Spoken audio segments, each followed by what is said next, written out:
We're live. We're live. Welcome everyone. We've already got people commenting. Thrilled to see you here at our inaugural Blaze Boudoir broadcast. Say that 3 times fast. Welcome to everyone. My name is Mary O'Malley, and I am the co-host of Blaze Boudoir. We will be here the 4th Wednesday of every month at 8 p.m. Central. Today, for our first show, we're so excited to welcome author extraordinaire Jayne Ann Krentz. As we get started, a few words about the Blaze. If you're a regular who's always at the party, welcome back.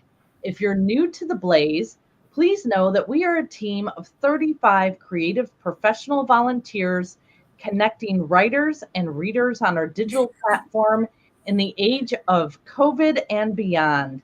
If you like what you see here, please give us a like and a follow on Facebook, Twitter, Instagram, or YouTube, anywhere you find us. And please consider signing up for our newsletter at amityblaze.com so you will never have to suffer with literary FOMO. A little about me. I am a writer and a virtual bookseller for Skylark Bookshop in Columbia, Missouri, reading and blurbing books across multiple genres. When I'm not reading or writing, I love spending time with my husband and my grandchildren and tending our little suburban homestead outside Chicago, Illinois. You can find me on Facebook and Instagram at Blurb Your Enthusiasm, where I review all the books I read. My co-host, who is also my daughter, Kate LeBeau, splits her time between reading romance, writing about romance, making memes about romance, and hanging out with her husband and infant son.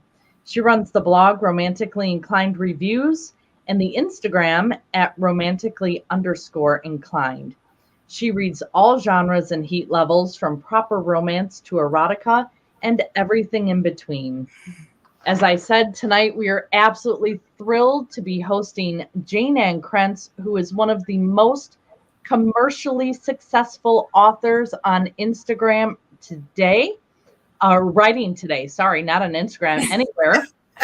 She is on Instagram. A household name for romantic thrillers. Many of her more than 50 New York Times best-selling novels were historical romance and futuristic romance, written under the names Amanda Quick and Jane Castle, respectively. Jayne is a former librarian and lives in Seattle, Washington. Her next novel, When She Dreams, releases May 3rd. So, for all of you joining, Kate and Jayne are going to spend a little time talking about Jayne's latest books and all things romance. Kate has a lot of questions. And then I will pop back in after a bit to open things up for your questions. So if you have questions, please put them in the chat as we go along.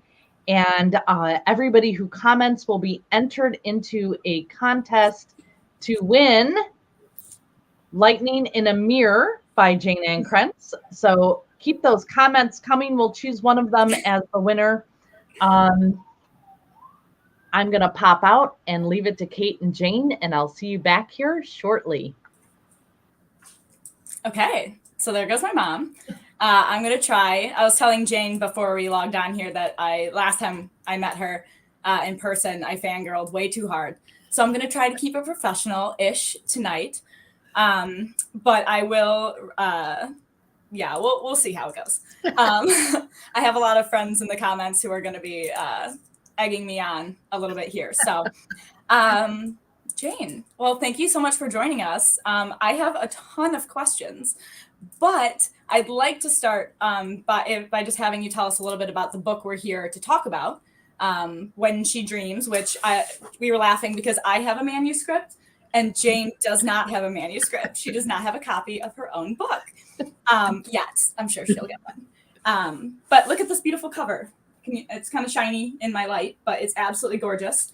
So it's part of her Burning Cove series, which takes place in 1930s Hollywood among the glitz and glamour and a lot of famous people being murdered.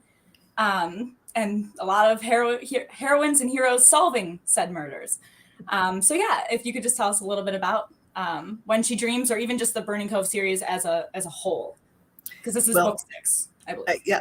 I would just like to say that if you've read my books in any of the other genres or subgenres, whatever you want to call, historical, contemporary, futuristic, whatever, I would just like to say that this is my version of romantic suspense. I've never been able to plot without a murder. I don't know how to plot without a murder. So if you read me, you're going to probably turn up a dead body or two. And the Burning Cove series is set in 1930s California with that kind of Hollywood glamour vibe. It's not actually in Hollywood, but Yes. it's in that one of the playgrounds of the stars up the street. And I am very consciously pulling on the glamorous myth of the 1930s, not the reality of the 1930s. I just want to make that clear. If you're looking for real solid Dust Bowl history, this ain't it. This is the 1930s of the Hollywood movies. Okay, this is that. And the reason it works so well is because it actually does have a lot of truth in it. California in the 30s, and probably still today, really, is the place where people go to reinvent themselves. And in the 30s, that was people were moving west to find a new life. They were leaving the old life behind, whatever, and their problems behind. You came out west, you changed everything. You changed your name, maybe. You went into a new business, and it's got that kind of entrepreneurial spirit, which is my characters usually have that kind of a vibe, an entrepreneurial vibe, because I like self-made people. I don't like people who descended from, of course I like people who have money. I didn't mean that. I like to write people who make their own money, put it that way, rather than inherited great fortunes. Although if there's a great fortune out there, I'm happy to inherit. So, no bias against it, really. In your books, though, a lot of people who inherit money end up dead. So I guess it makes sense that maybe you don't want your heroes and heroines to be like these like people who come from a lot of money, because that seems to create a lot of problems for those people. Well, I just like that whole self-made vibe, and that's kind of the characters I write. So and I will tell you that I had a real hesitancy about taking my kind of romantic suspense into the 1930s, because I've been in this business long enough to know that it does not pay to be too far ahead of the curve. Mm-hmm. I proved that too many times. And I could not find much romantic suspense set in the 30s. There's suspense, there's noir, there's a lot of pre-war kind of espionage stories, but I could not turn up a lot of romantic suspense. So I was really nervous about writing it and being the first one out there, because that can be devastating, frankly, to a career. But what I forgot was that the movies had already created the myth, and almost everybody today has a sense of those movies, and that therefore they have a sense of the myth and the era, and that's what I'm playing into, if that makes sense. Oh yeah, it absolutely does. Whenever you bring up noir, I always think about your novels. This is like kind of an old one, but Soft Focus, which was it was like watching a noir film like in book form. And because they're going to the Noir Film Festival and all that, and I absolutely love that book. And yeah, all these books give that same vibe of just this kind of like darker like mystery. And I always tell people that your books are some of the only ones that, in terms of romantic suspense, where I almost never guess like who the killer is or what their motivation is. You're always like leading us down one path, and then you just kind of like at the last second you're like, haha. It's never what you think. It's probably because I don't figure out who the killer is going to be until the last couple of chapters. I was going to ask, how far in advance, like when you're starting to plot a novel, does it come kind of like in pieces, or are you a pantser? Are you a plotter? Definitely a pantser, unfortunately. I would love to be a plotter. I would love to be able to sit down every morning and know exactly where I'm going to go that day. I'd like to end it and have it finished and know exactly where I'm going tomorrow, because that would take out a lot of the anxiety, frankly. But when the plot keeps evolving on you, when the characters keep changing on you, you're kind of afraid to pull them back, because that's usually a better direction, if you know what I mean. Because I think I I'm a writer who gets my best ideas when I'm actually doing the writing, when I'm actually creating. It's a different mindset than to sit down ahead of time and try to map out a story. For me, it's a different mindset. And but the result is that I get up every morning and not entirely sure where I'm going the next day, kind of thing. So there's I think that a lot of aspiring authors in the comments feel very relieved to hear that like such a prolific author just kind of sits down and writes and doesn't necessarily like have everything plotted out. And that makes me think, so Susan Elizabeth Phillips is one of your friends in real life, and she will sometimes pop onto her Facebook and be like, hey, fans, like, what color was this heroine's eyes? Or does anyone remember, like, do I have a mascot for the Chicago Stars? Like, stuff like that. And so you have so many books, and a lot of them kind of like intertwine. How do you keep track of all like the little details of like whose dust bunny is whose? And like when you have, and Jayne has, my mom said she has 50 like best-selling books. Jayne has 190 books that she has written since 1979. And I was telling her that I own 144 of those books. And so I just like seeing that there's 190 and not all of them intertwine, but it just seems like it's a lot to keep track of. Do you have a binder? Or do you do a Susan Elizabeth Phillips? No. I would like to clarify, the reason I racked up so many numbers early on in my career was because I was writing in category romance. And in category romance, you pretty much have to publish 4 times a year to make a career. The books are shorter and they sell quicker, in the sense that the turnover is faster. And it's a career path that teaches you a lot about writing in a hurry, but you have to be able to write quickly and coherently over and over again. So the reason my numbers look so high now is because a lot of those books were in the category lines back at the start. So that's at the beginning you had some of your years you were publishing like 9 or 10 books a couple of the years. I think like 1979, maybe like 1981, when I was going through your website. And yeah, they're the shorter. I have a bunch of them, which I can wheel over. There are a lot of them, the ones under like Stephanie James, where they're like this long, which is different from your books now, which are a lot longer. And these aren't really suspense all the time. They're a lot of just the battle is between the hero and the heroine back then, exactly. Which is what I love about your book. So whenever anyone asks for a book where there's not a lot of conflict between the hero and the heroine, I always recommend your books, because that's the fun of romantic suspense, is a lot of the conflict comes externally onto the character. There's obviously with the books in like the 1980s, 1990s, you get a lot of the push and pull between the characters, but your books are very much like the hero and heroine. There's the like will they, won't they in the beginning, but for the most part they respect each other and they rely on each other to solve the mystery and stuff like that. And so I think a lot of people read your books because they know that they're going to get like a partnership between the hero and the heroine. And I think that's what I've always written. It's a form of a marriage of convenience. Yeah. Maybe without the marriage. But it's really about 2 people who have to learn to trust each other. And all of my books, if I look back over the course of my career, there's an element of needing that trust before there can be a love relationship. All of my relationships are founded on trust and the risk of trust. That's the source of the conflict for me. And it's taking that risk that makes the big hazard emotionally for my characters. And that's just a fundamental theme in all of my books. And I go back to it again and again. I think all authors have fundamental themes, emotions, and conflicts that call them over and over again. And that's where they draw their power from. Whatever power they have, that's where it comes from. And that's where I get mine, is from the issues of trust.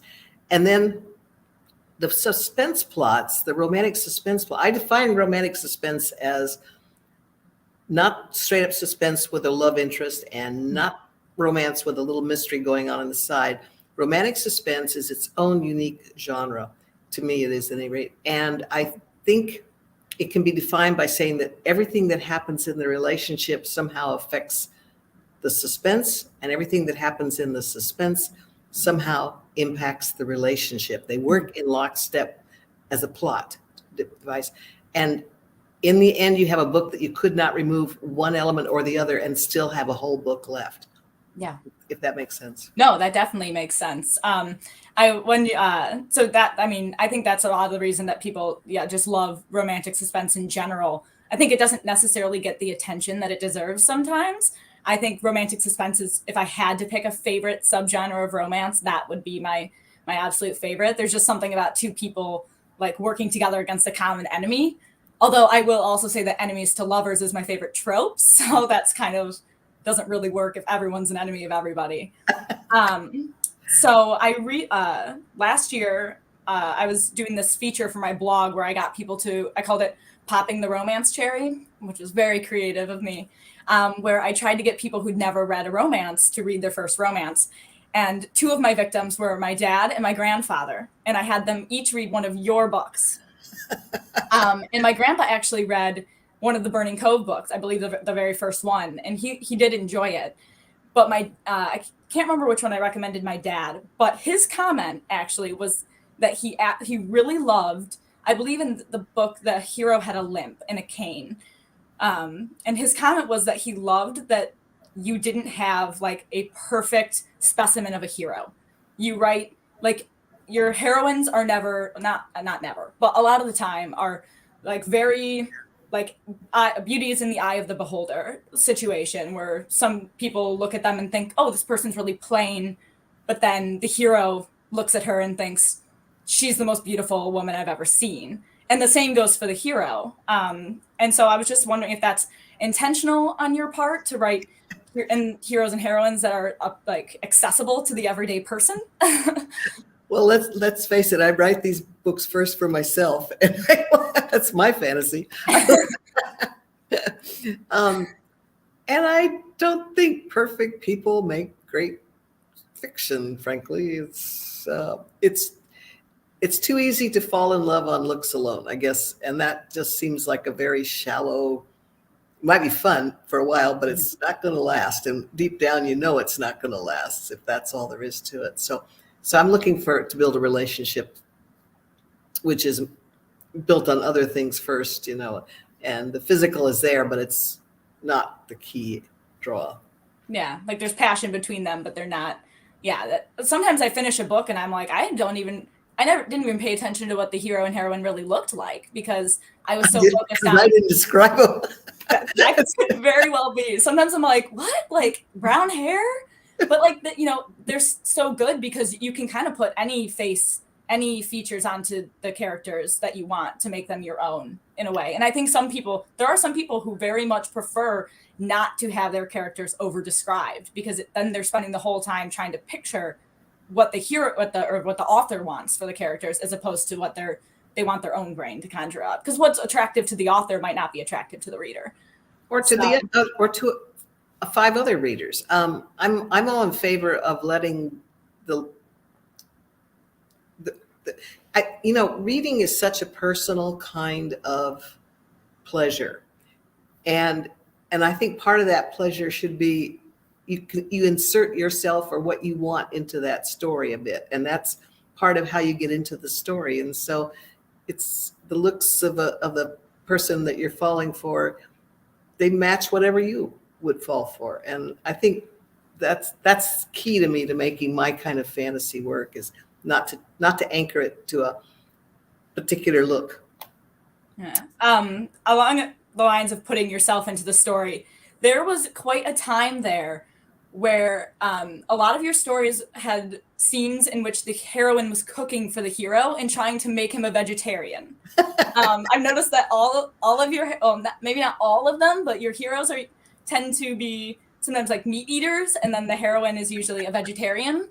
And so I did see, I know we're not supposed to look into the questions, but I kind of saw a comment where someone was talking about how you seem to have a lot of recipes, or like you seem to be very passionate about food in a lot of your books. And I was wondering if that's, I know that you are a vegetarian. Yeah. So that's you putting yourself into your characters and your like passions and beliefs in there. I have a real problem with having the hero sit down to a steak. That really just bothers me. And so that's part of my fantasy that's in Well, the it's hard to get frisky after like a heavy meal of red meats. There you go. Yeah, right. So. But I did notice that like there was a while where like pesto featured very large in a few of your books, and I remember thinking like, dang, like you have one heroine, I think it's Katie, who is going to open a pesto restaurant or pesto press one of the ways. I love that is one of my favorite books. But yeah, I just loved that whenever I'm reading it, and there was a time also where a lot of your heroes were trained in a very obscure form of martial arts as well. And I was wondering what is that just to move the suspense plot along, that they're really good? One of them had a slingshot, like a leather slingshot he wore on his belt. I love it. The martial arts thing is an attempt it's always a form of combat that requires great emotional and control. Mm-hmm. And the mental control involved is what I'm after. And it's a way when I use it, it's a way of showing that the hero has that kind of personal self-control. So it's a way of, it's like using a dog to show somebody has a good heart. Hey, that works. People respect that. You do have a lot of heroes with dogs, large dogs. Yeah, that was before I discovered the dust bunnies. The dust bunnies have taken over my. Oh, everyone loved you. Is there fan art of your dust bunnies? Because sometimes I'm like, what is this thing? I'm picturing like almost like a Furby, but more fur. And I've always like, they sound adorable. And I'm always like, I kind of, or like if anyone ever watched The Big Comfy Couch, which was my favorite show as a child, she had like a dust bunny that lived under her couch. And like, that's what I picture. But I think they're more fearsome than that. If you're looking for a visual, I always, in the beginning, we used, my webmaster used Angora rabbits. Those are those big, fluffy. Yes, I can see that. Little ears sticking, yeah. I know that everyone is a huge fan of the Dust Bunnies, and a lot of the questions I see on your Facebook posts are always like, when's the next Dust Bunny novel coming out? Yeah, which I believe you have one coming out sometime this year, Sweetwater and the Witch, yeah. Yeah, that's a September Harmony novel. Yeah. Which is one of my favorites is the Harmony, which along those lines, so I noticed that, and I noticed this a while ago, this isn't a new discovery of mine, but that you have 3 pen names, one for obviously the historical, one for the futuristic, which takes place on an Earth-like planet called Harmony, and then your contemporaries. But underneath all 3 of those, there's the Arcane Society, like this like psychic kind of people with psychic powers, whether it be like very slight psychic powers, like intuition, which is always played really big in your stories. Like the heroes always have really good intuition. Versus like very blatant psychic powers, like being able to tell when someone's lying and stuff like that. And so did you have that plan from the beginning that you'd have this plot kind of connecting all of your novels, or did it just kind of slip in as you went? It kind of slipped in along the way because it's fun to work with. I've always loved working with the psychic vibe when I could get it in. And setting up the Arcane Society as a long-running theme gave me an excuse to put it in as often as I wanted to, because it's become a series. But my editor, Cindy Wong at Berkeley, pointed out just not that long ago, she said that what I've really done is create a Jane-verse, universe. Yeah. And that kind of allows me to take elements to different parts of my universe, which translates into the 3 different eras in which I write. And I've always loved the psychic vibe. That's just, and for a very practical reason, it allows me to go about crime solving without having to worry about police procedures and forensics and traditional, crime solving methods, which I'm not particularly interested in and don't want to have to learn about. There you go. You kind of like created a loophole for yourself in the Jane-verse where you don't have to do much research. Yeah, not on crime solving, that's for sure. Yeah. So that's the benefit to me as a writer. It's what I get out of it. But what I really love about it is that it allows me to add another layer to the relationship, because that psychic vibe, that element, it somehow deepens the bond. It makes it more intimate. on more other levels than the physical. And I would just like to say that for those people who love the paranormal in general, and I'm one of them, I do too. I don't do the supernatural version of paranormal. So if you're looking for witches and vampires and shapeshifters, angels, I don't do that. So I want to clarify that if you read me for the paranormal, you're reading for the psychic vibe, which is, I think, works for a lot of readers, even those who might not like the full-on paranormal, because it's just one step beyond intuition. And most people can take that step.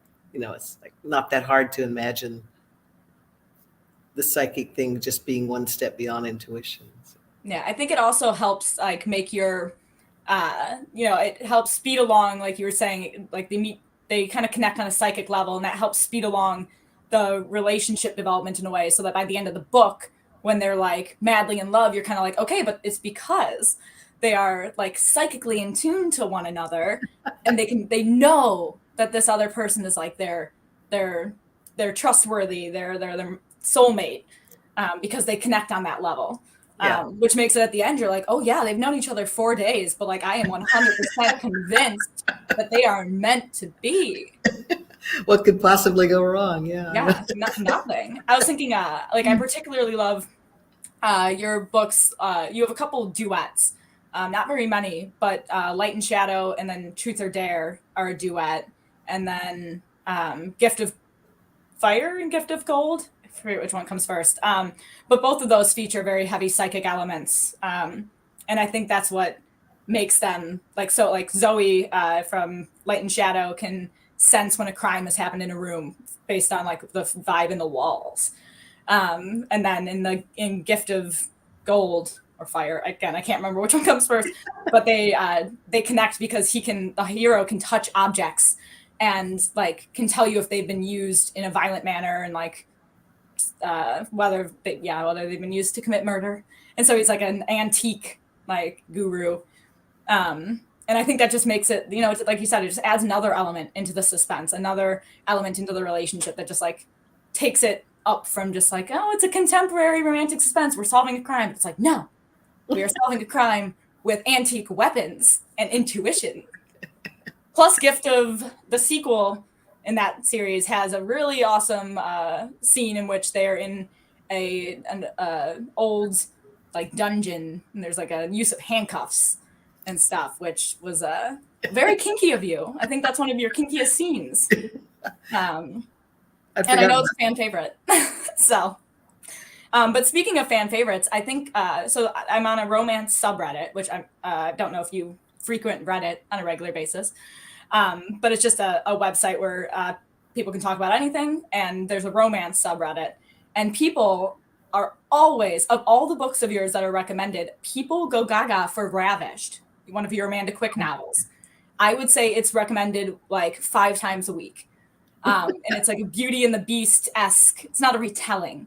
But I was just wondering, so like that's one of the favorites I've seen there.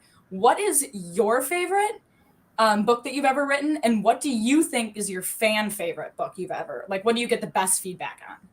Well, people tend to remember Ravished the most. Oh, and I think it's because in a lot of ways it's the purest form of my core story. Mm-hmm. And that makes perfect sense. For me, the book I remember the best or love the most is the one I just wrote. That makes sense. Whatever it happens to be, I'm still emotionally bonded to it. It takes a while to let it slip away. But I never go back and reread my own books. Okay. Because all I care about is the next story. I'm interested. That one's already been told. I don't want to, I'm just not interested in going back into it. So for me, it's always the one I just finished, and the one I'm excited about is the next one. Okay, I can see how that's kind of like protective as well. Like you have to be most passionate about the one you're working on, or the one you're promoting, because otherwise you're going to lose some of that fire to do that. Oh, and my mother has popped back in to tell us I'm talking too much. No, this is fascinating, but the questions are coming fast and furious. And I thought maybe we'd want to get to some of those. So let's see. Here we have one from Anna.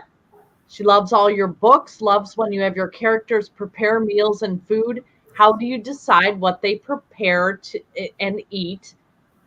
Are they recipes you make at home? Some of them are recipes I make at home.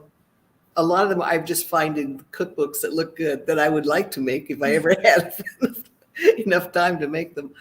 And as kind of noted earlier, a lot of them revolve around vegetarian and fish. I am a pescatarian, I guess you would say. I do eat fish. I have this theory that we all need something that came from the sea because we all came from the sea. So fish and seaweed are in my diet of places. Excellent. But I also I think food is it works as another bonding thing in the books. It's another element that the couple share, and there's just something intimate about sharing a meal, and that's what I'm pulling on. And if you have them sit down to share a meal, you got to put something in front of them. So. A lot of time it's the heroine begrudgingly preparing a meal for the hero who has overstayed his welcome. Or bursts into her door and refuses to leave and falls asleep on her couch, and she's forced to make him breakfast. Yeah, something like that. Sophie says that your Burning Cove series has such beautiful covers. How involved are you in the decisions on those covers? Sadly, I have absolutely no visual ability whatsoever. I can respond to a beautiful cover just as much as anybody else, but I could not tell you how to get there. I just don't think visually. Do you have approval on them? Do they present you with several and you say, I like this, or they kind of say, here you go. Here's what you get. No, back at the beginning of my career, I had no say at all. Now, if I complained, somebody would do something about it. It's the perks of having been a successful career for a while. But usually it's so much better than anything I could come up with. I think I can't even remember the last time I worried about a cover. Sometimes I've had covers that I was afraid were too dark. And it wasn't that it wasn't a beautiful cover. It's just that I was afraid it wouldn't literally show up on the shelf, that kind of fear. But even that's in the past. Everybody who works in our art department at Berkeley, the Berkeley Design Department is just brilliant. So as I say, you have a copy of Guild Boss next to you, correct? That's a bit of a darker cover.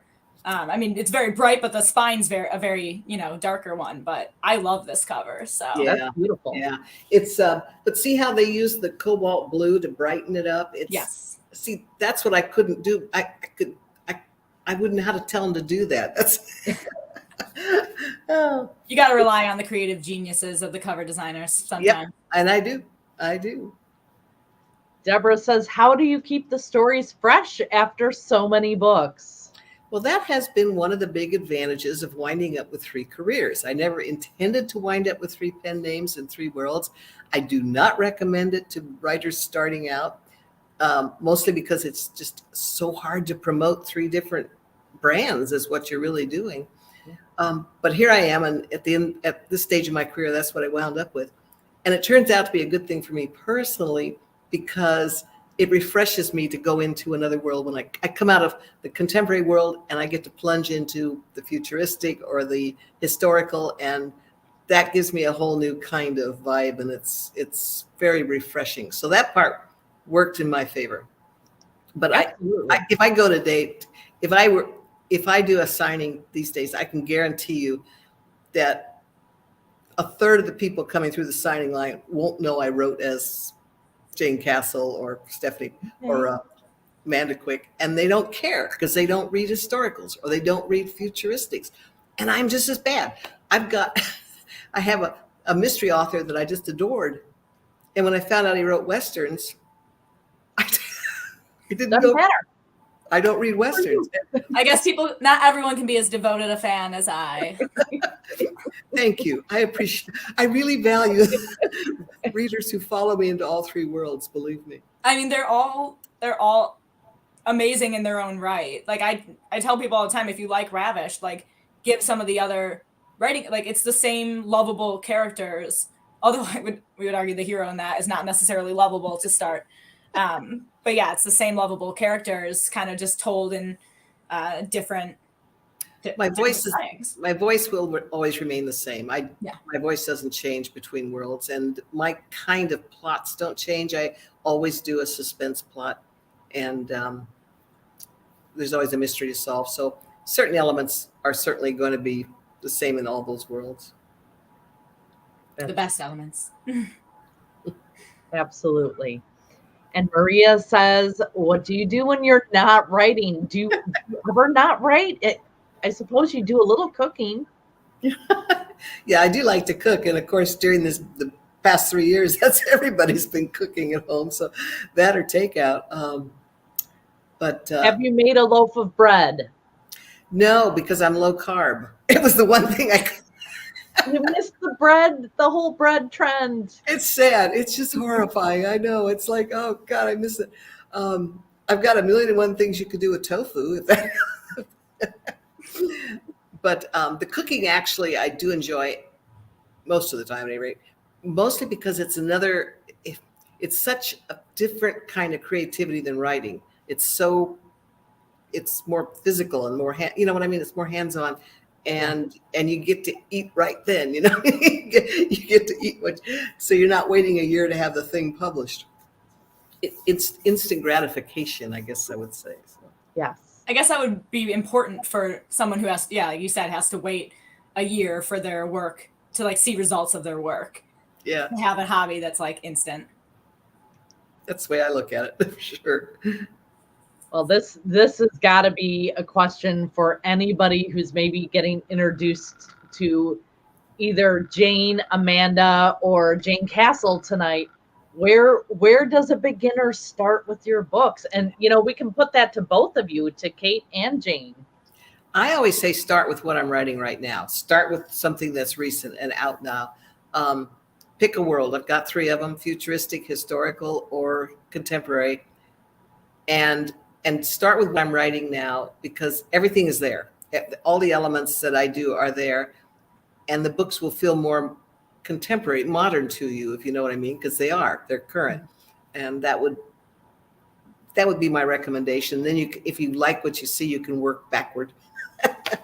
If you go to my website, JayneAnnKrentz.com, you can find several lists of my books that are organized by series or by era or by, you know, the date they were written chronologically or under my different names. There's lots of sorts there that you can go through and kind of find what you want. But I recommend starting with books by series, because then you can see at a glance what's available.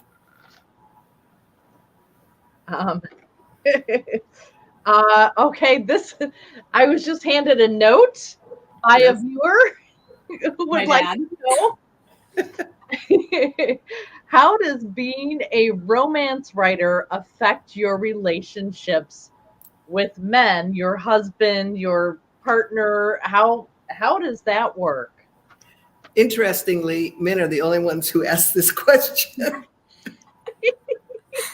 You know what? Most women understand intuitively how fantasy works, and they just step right into it. And they're not looking for parallels. They're not looking for real world situations.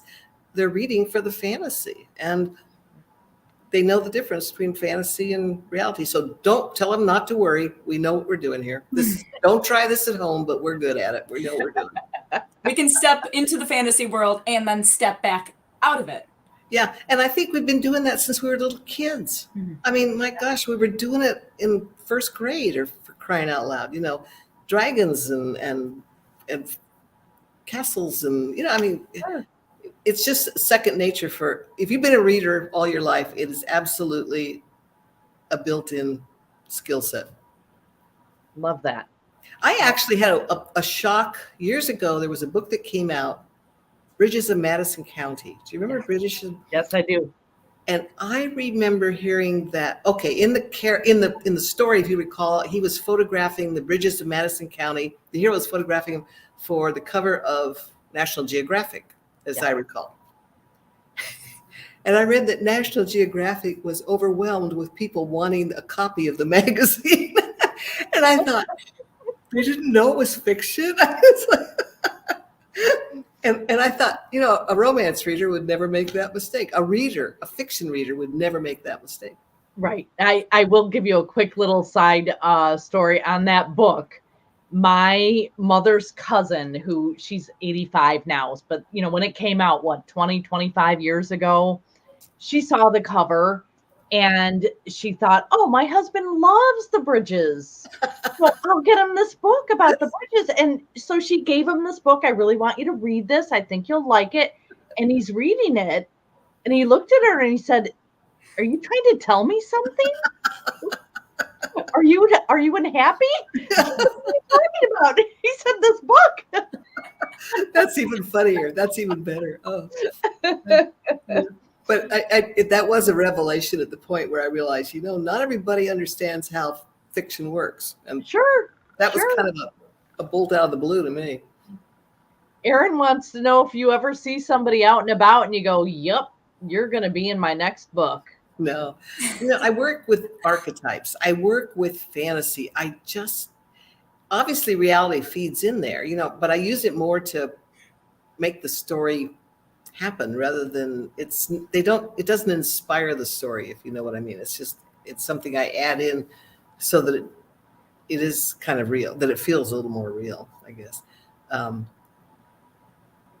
And basically I can't think, I'll if I know something about okay, well, for example, right now I'm dealing with a character who has memories of sleepwalking. So I'm interested in sleepwalking, if you know what I mean. I'm going to feed that into the story, but I didn't meet somebody sleepwalking and decide to put him into the story. In a hotel one night, just randomly sleepwalking down the hallway. Wouldn't that be scary? That would be frightening, yeah. That would be frightening, absolutely. For both parties, the encounter and the walker. Yeah. Jason would like to know if you would approach writing differently if you were starting your career today. Well, certainly I would have taken advantage of the option for self-publishing and indie publishing. That just wasn't available when I started out. I had no options. But yeah, absolutely. I wouldn't wait till I got lucky and got published, because so much of that is an element of luck. You have much more control over your career these days. But I'd still write the same kind of book. I don't think that would change. Excellent. We have a couple more here. We're getting through them. Do your book characters talk to you? And if they do, have you had to change anything in the story because of it? Yeah, all the time. I hear the stories. I have friends who visualize them. They have more of a visual. They say it's like watching a film for them. For me, it's dialogue. And if I get stuck in a book, what I need to do is stop, go back, and literally start writing dialogue with that character that's giving me trouble. Not that I'll use that in the story, but just, why are you doing this? What's going on? For me, writing, the way I get through a book is I keep asking questions. Well, why did he do this? Why is he in the sleep clinic in the first place? And then one question leads to another, and that's how I build a plot, basically. I don't want to interrupt other people's questions, but in your book that's coming out, When She Dreams, the heroine is an author, Maggie, and she's working with Sam, a private investigator, to kind of solve they're at like a lucid dreaming conference. Yeah. So you have a lot of books that kind of revolve around dreams and dreaming, and I think that goes along with the psychic intuition thing. But there was a line, she and Sam have sex for the first time, and she tries to leave the bed to go write down what she's feeling because she wants to get the words down while she has the chance. And I was wondering if there's ever moments, not asking about your personal intimate life, but if there's ever moments where you're like, oh my God, like there's the dialogue, there's like the scene. Are you the person who has like a notebook in the shower, like writing down things that come to you? Do you have a notebook by your bed? Like, how do Well, those not quite that obsessive, but yeah, I have notebooks all over the house. I mean, if I look around now, within eyesight, I've got 3 different yellow pads sitting on different tables that I'll drop some, because writing it down reinforces the memory. I don't want to forget it at that point. Maybe I don't need it in the book right now, but I don't want to forget it. So I got it's like Post-it notes all over them.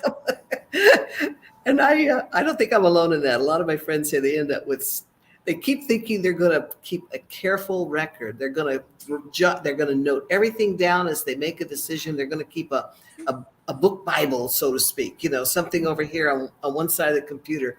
And then they end up with Post-it notes and yellow pads because it's just. My mother was the queen of Post-it notes. They were everywhere. This is a great question from Sophie. Would you consider writing books for descendants of your historical novels? Kids of Prudence and Sebastian? Well, not so much direct descent. Well, the Arcane Society does that. If you read the Arcane Society, there's Arcane Society stories in the 1900s, the 1930s, and contemporary and in the future. So the Arcane Society, as you noted earlier, Kate, that's kind of one of the long-term themes. As for characters, Luther Pell in the Burning Cove series, he's the local guy who runs the hottest nightclub in town and probably has mob connections, that kind of character. And his father appeared in one of the earlier stories set in the Regency period, or I guess it was a Victorian story. So I have occasionally brought people forward like that. But I haven't actually done parents, grandparents that close, because I don't want to have to show the couple I loved in the 1930s. I don't want to have to show them as old people. Yeah. I like them to stay in their little time warp. Yeah. So that's like Nora Roberts is like the queen of that. Her like McGregor series and all those, where she has the parents, the kids, the grandkids, they all have books. Yeah. Each book is a standalone for me, and I kind of like to leave it where I left it. I like that. Couple more questions. Have you been approached about making a movie from any of your books or series? No. And Netflix, if you're listening, I'm here. I'm not going anywhere. Just knock on the door. I think that like Harmony, like Fog Lake or Burning Cove, or like one of the newer, the Cutlers, Salinas, and don't remember his other one's name. Yeah, no, would make great ones. Would love to do it. That would be a lot of fun. Sadly, what does not come knocking. They need to get on that. Ellen would like to know what you would do if you couldn't be a writer. I will probably go back to what I used to be doing, which was a librarian. So love that. Maybe open a bookstore, although this is a tough time to be opening bookstores. It is. We need librarians always. In that, though, you would be covering 2 of some of the most popular careers of romance heroines, librarians and bookstore owners. Yes, very true. What was your favorite childhood book? Nancy Drew. I just read that series. That was the one series that I would actually spend my hard-earned allowance on. Yes. And in those days, it wasn't considered good material in the library, so you couldn't find them in the libraries. So I would meet my connection back behind the women's restroom at the grade school. She got the books, and I paid her $1 for them. He had a dealer. And now you write like grown-up Nancy Drews. I never asked where she got I never found her source. If I'd found her source, I would have gone there. She was running a racket. That's amazing. Well, the last one is not a question. It's just a comment, but I feel like we need to acknowledge that you're being viewed from Pakistan. So thank you so much for tuning in. That's also, sorry, somebody claimed I was wearing sweatpants. No, I'm wearing jeans, guys. Just letting you know, I dressed up for this. I am wearing a sweater. So I'm the one in sweatpants. I might be wearing sweatpants. All right, so we're still seeing all kinds of great comments on here, but I know we've gone a little longer than we promised, and I just want to say a couple things. One, our next guest next month, the fourth Wednesday in March, will be none other than Tessa Bailey. So tune in for that. And Jayne Ann Krentz, thank you so much for joining us. This was an absolutely enlightening, riveting discussion. We're thrilled that you are our first guest. Everybody head over to bookshop.org, and we have Jayne's books all up there. You can purchase them right there. Thank you so much for tuning in to A Mighty Blaze. If you liked what you saw here, please like us on Facebook, YouTube, Instagram, Twitter, wherever you're viewing us. Subscribe to our YouTube channel. We appreciate that very much. And jump over to amightyblaze.com and sign up for our newsletter. Thank you all again so very much. And Jayne, thank you for spending the evening with us. We will see you back here next month for Blaze Boudoir. Have a great night, everyone. Thank you and good night.